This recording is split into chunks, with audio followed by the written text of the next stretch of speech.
yang akan mempertimbangkan. Komunikasi internal di antara mereka itu buruk sekali. Dengan ijazah Joko Widodo, not match, tidak identik. Diperiksa Bareskrim kan ijazah fisik, ijazah asli, yang mereka selalu coba untuk dibandingkan seakan-akan kiri kanan. Ini berbeda nih, ini tidak identik. Ini fotokopi sama fotokopi.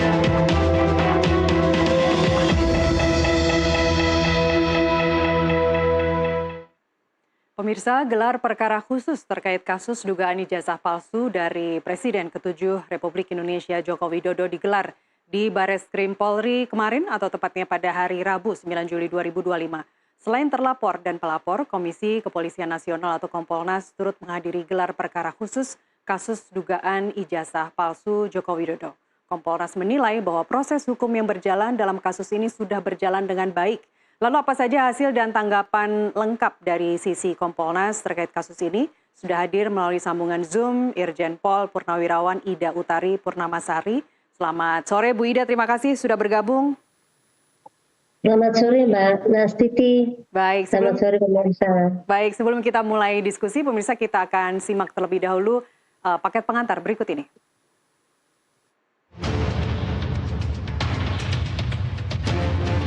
Komisi Kepolisian Nasional atau Kompolnas turut menghadiri dalam gelar perkara khusus kasus dugaan ijazah palsu Presiden ke-7 RI Joko Widodo. Kompolnas menilai bahwa penyidik Bareskrim, pihak terlapor maupun pelapor hingga ahli memberikan paparan dengan sangat baik. Kompolnas juga mengaku bahwa pihaknya dipersilahkan penyidik untuk mengajukan pertanyaan apa saja pada kedua belah pihak. Enggak. Dari segi proses kredibel. Salah satu yang menjadi plus dari kredibilitas proses ini melibatkan kami. Jadi ada Kompolnas, ada Ombudsman, ada DPR juga, tapi tidak bentar saja, nggak sampai selesai ya.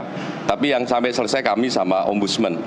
Nah, bagaimana itu terjadi ya? Kami dikasih kesempatan juga untuk menanya banyak hal, ya banyak hal kami konfirmasi dan sebagainya. Lah, apa yang penting dalam konteks ini? Yang pertama begini, karena kami pengawas ini salah satu yang paling penting adalah bagaimana proses dan bagaimana substansi. Dari segi proses yang terjadi adalah kami cek apakah fakta-fakta yang disampaikan oleh pelapor maupun terlapor sudah dikerjakan ataukah belum oleh rekan-rekan penyidik. Tadi dijelaskan banyak hal, detail penjelasannya. Titik komanya dijelaskan. Jadi berbagai argumentasi yang tadi disampaikan baik pelapor maupun terlapor ya dengan termasuk juga oleh ahlinya itu kami mendapatkan penjelasan yang cukup mendalam. Adapun Kompolnas juga mewanti-wanti kepada penyidik Bareskrim Polri agar kesimpulan pada kasus ini tak diumumkan dalam waktu yang lama. Hal ini pun dinilai akan merusak jalannya proses hukum yang sudah berjalan dengan baik. Dari Jakarta, Elisa Sinaga, Trihartanto, jurnalis NTV melaporkan. Langsung kita bahas dengan Kompolnas, Irjen Pol Purnawirawan Ida Utari Purnamasari yang sudah hadir melalui sambungan Zoom. Bu Ida, saya ingin tahu dulu apakah kemarin Ibu juga hadir bersama Pak Khairul Anam, komisioner Anda di Bareskrim? Ya, terima kasih Mbak Nastiti. Kemarin saya tidak hadir. Baik. Karena memang Kompolnas itu kan ada 6 orang, tidak mungkin semuanya hadir. Baik. Sudah terwakili oleh Pak Khairul Anam komisioner dan Pak ya. Baik. Kenapa ini saya tanyakan Ibu? Karena yang kita lihat Pak komisioner Anda yakin betul kalau ini hasilnya sudah kredibel. Penjelasannya bagaimana Ibu? Ya, yang dimaksud kredibel oleh Pak Khairul Anam karena sejak awal itu sudah diikuti. Artinya begini, proses untuk pembuktian dari ijazah ini sudah melalui beberapa tahapan. Nah, kemarin gelar perkara khusus itu adalah bagian dari untuk kredibilitas daripada pemeriksaan yang dilakukan oleh Bareskrim. Dengan diundangnya pelapor, terlapor, dan kemudian pengawas eksternal, yaitu Kompolnas sebagai pengawas eksternal, dan juga ada Ombudsman serta dari DPR, itu artinya bahwa proses ini dilalui tidak ditutup-tutupi, tetapi semuanya terbuka, didengarkan oleh termasuk sebagai ahlinya termasuk dari UGM dan ahli itu adalah bagian dari proses untuk membuat perkara ini kredibel seperti itu. Saya tahan di situ dulu, Bu Ida. Ketika Anda menjelaskan tadi bahwa semua pihak, baik terlapor maupun pelapor, semuanya hadir dan memberikan keterangan begitu ya, sehingga ini dinilai Kompolnas terbuka, transparan, tidak ada yang ditutup-tutupin. Terkait dengan UGM, apakah UGM dalam gelar perkara khusus kemarin juga menyatakan bahwa selama ini yang menjadi tanda tanya publik adalah soal dosen pembimbing yang sebelum saat Pak Jokowi mengajukan skripsi itu ditandatanganin, beliau belum menjadi guru besar. Guru besar, koreksi kalau saya salah, guru besar itu dikukuhkannya tahun 86, Pak Ahmad Sumitro itu. Itu yang pertama. Kemudian yang kedua, bahwa titel ada doktorandes atau insinyur yang digunakan, Fakultas Kehutanan ketika tahun 80-an itu kan menggunakan titel insinyur begitu ya. Kemudian juga map ijazah misalnya yang harusnya horizontal, saya lulusan UGM, tapi ini tampak vertikal. Bagaimana menjawab pertanyaan publik seputar itu? Ya, kemarin juga sudah diungkapkan pada saat gelar perkara khusus itu, isu-isu yang menjadi pertanyaan-pertanyaan itu sudah tersampaikan semuanya oleh pihak terlapor, dan para pihak yang pada saat itu hadir sudah menyampaikan menyampaikan argumentasinya. Dan menurut rekan-rekan Kompolnas yang hadir pada saat itu, bisa diterima argumentasi itu karena memang ada beberapa pernyataan-pernyataan yang tidak hanya seperti contoh umpamanya tulisan SU sama OE. Itu juga tidak hanya berlaku di tempatnya Pak Jokowi saja ijazahnya, tetapi ada beberapa ijazah juga yang ada SU tulisannya, dan menurut teman-teman yang ikut gelar bahwa itu bisa diterima sama Prof. Sumitro. Ahmad Sumitro ya, penulisan huruf itu bisa diterima sama beliaunya. Baik, termasuk ketidakpuasan jadi juga, Bu Ida. Ini semua sudah mendengarkan. Baik, termasuk bagaimana menjelaskan misalnya setelah kemarin gelar perkara khusus, kemudian pelapor menyampaikan bahwa dari hasil error level analysis misalnya yang digunakan fotonya itu tidak cocok, atau ada melalui face comparison itu foto Pak Jokowi bukan saat itu sehingga tidak ada kecocokan. Selain itu juga pas foto dan juga logo itu menunjukkan error melalui metode ILE yang digunakan oleh pelapor. Bagaimana menjawab itu? Ya, begini. Bareskrim itu membandingkan itu ijazah aslinya Pak Jokowi ada di Bareskrim dan dalam bentuk fisik ya, saya ulangi, dalam bentuk fisik. Fisiknya ada. Kemudian dari teman-teman dari UGM juga mendapatkan, atau Bareskrim mendapatkan beberapa pembanding juga, mungkin lebih dari 3 pembanding itu, dan semuanya berupa fisik. Baik. Semuanya fisik artinya fisik aslinya. Fisik asli fisik itu. Aslinya. Baik, fisik asli itu bukan fisik yang sudah di-digitalize, kemudian di-print, bukan begitu ya Bu? Fisik asli adalah fisik yang diberikan ketika pemberian ijazah itu ketika wisuda kepada yang bersangkutan langsung. Yang jelas adalah itu adalah ijazah asli dalam bentuk fisik punyanya Pak Jokowi, dan ijazah asli teman-temannya Pak Jokowi yang diambil dari UGM. Baik. Nah, proses pengambilan ijazah itu pun melalui prosedur yang sudah dilakukan oleh Bareskrim, misalnya ada berita acaranya, kemudian ada foto-fotonya, sehingga tidak asal ngambil kemudian diperiksa. Enggak, semuanya melalui SOP yang sudah dibangun oleh Bareskrim ini. Baik, apakah SOP yang dibangun oleh Bareskrim itu juga menyebutkan bahwa barang bukti dalam hal ini ijazah fisik Pak Jokowi itu tidak boleh keluar dari Bareskrim? Artinya kalau pelapor ingin melakukan analisa secara fisik, selama ini kan yang dilakukan hanya digital.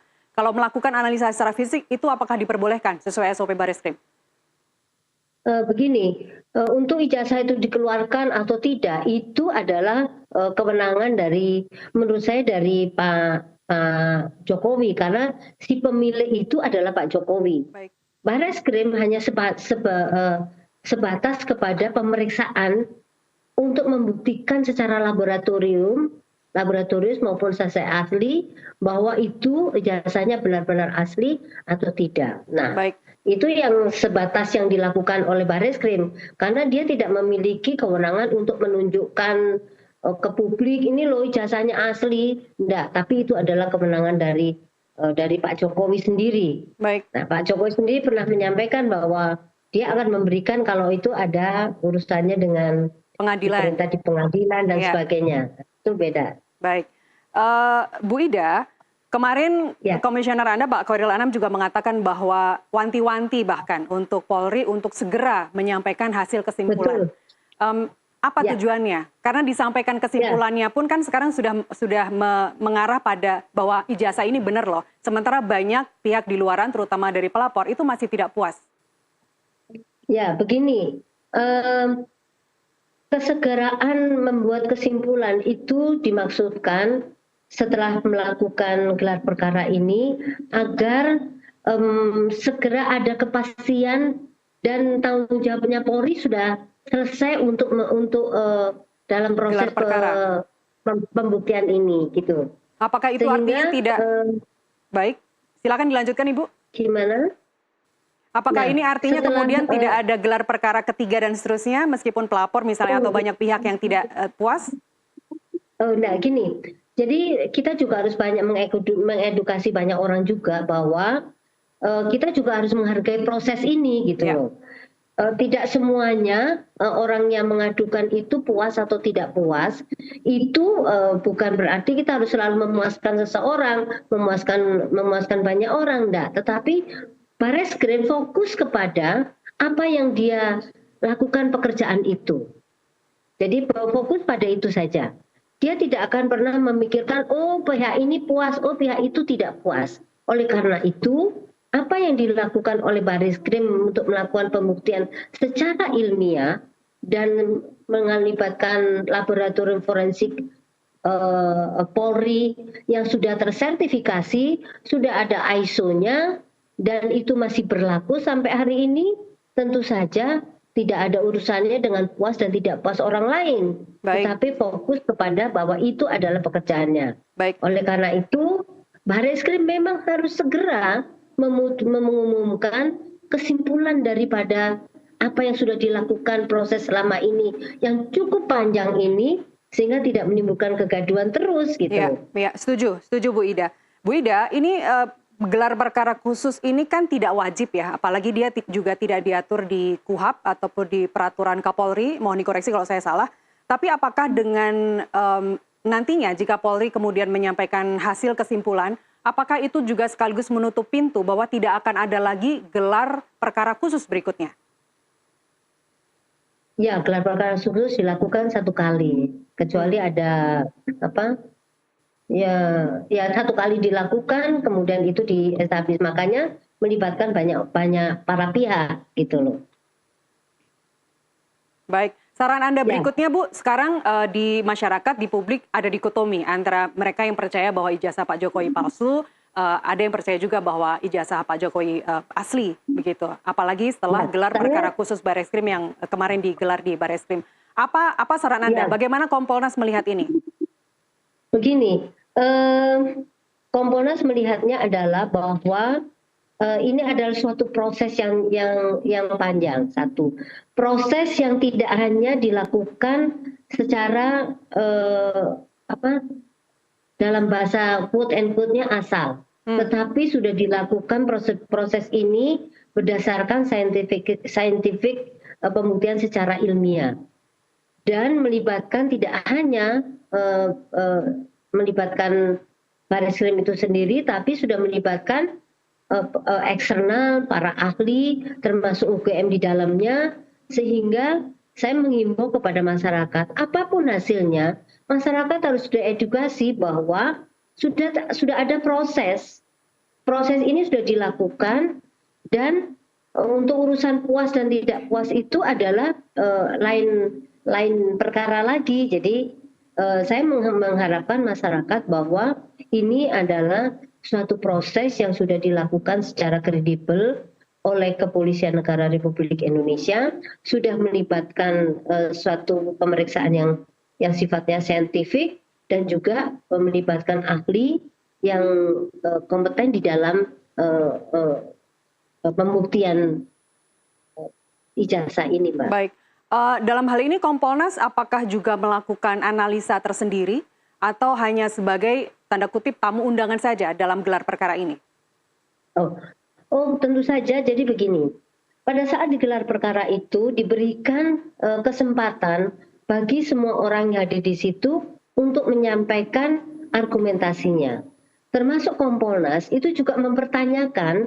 Jadi kita tidak hanya diam di tempat, tidak, tapi mempertanyakan, mengapa seperti ini, mengapa ini begini. Itu sudah diungkapkan, termasuk yang ditanyakan Mbak Nasici tadi, itu juga menjadi pertanyaan-pertanyaan dilakukan oleh Kompolnas.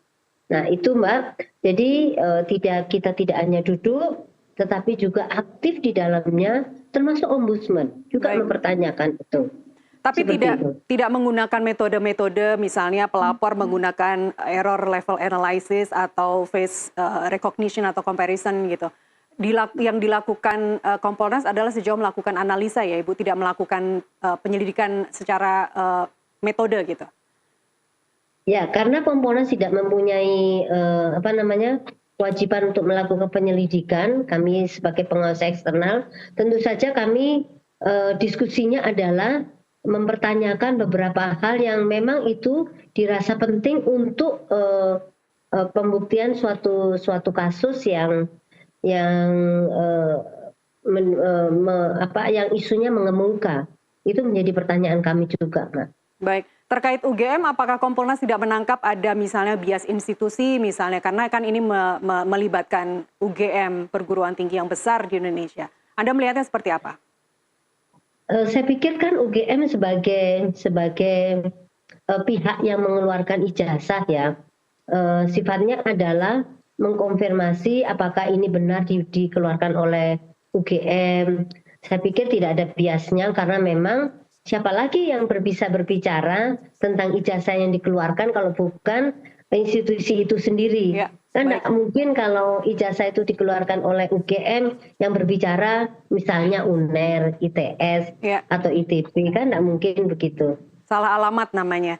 Bu Ida, terakhir apakah dari Kompolnas memberikan misalnya batas waktu untuk Polri menyampaikan kesimpulannya?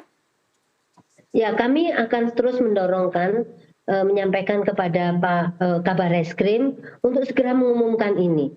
Dan kami akan terus mendesak supaya tidak ada lagi kegaduhan dan ada kepastian bagi masyarakat maupun pelapor maupun terlapor, dan juga Barreskrim sudah menyelesaikan tugasnya dengan baik, seperti itu. Baik, masukan dari Kompolnas berikutnya jika para pelapor ini kemudian masih akan meneruskan gugatan mereka di pengadilan negeri? Masing-masing mempunyai hak ya sebagai warga negara. Kalau memang mereka merasa tidak nyaman, ya silakan saja menyampaikan haknya, menyalurkan haknya. Ya. Karena memang itu sudah diatur bahwa setiap orang warga negara itu memiliki hak untuk hak konstitusi juga. Gitu. Ya. Tapi benar apa yang disampaikan Bu Ida tadi bahwa tidak bisa memuaskan semua pihak dalam hal ini. Baik, Bu Ida Utari, terima kasih telah bersama kami di NTV Prime. Sehat selalu, Ibu. Terima kasih, sehat selalu, Mbak Nastiti. Sama-sama, Ibu. Sukses. Dan demikian tadi dialog dengan Komisioner Kompolnas, Irjen Pol Purnawirawan Ida Utari Purnamasari. Kita masih akan kembali setelah azan maghrib berikut ini dengan NTV Prime Buletin. Tetaplah bersama kami.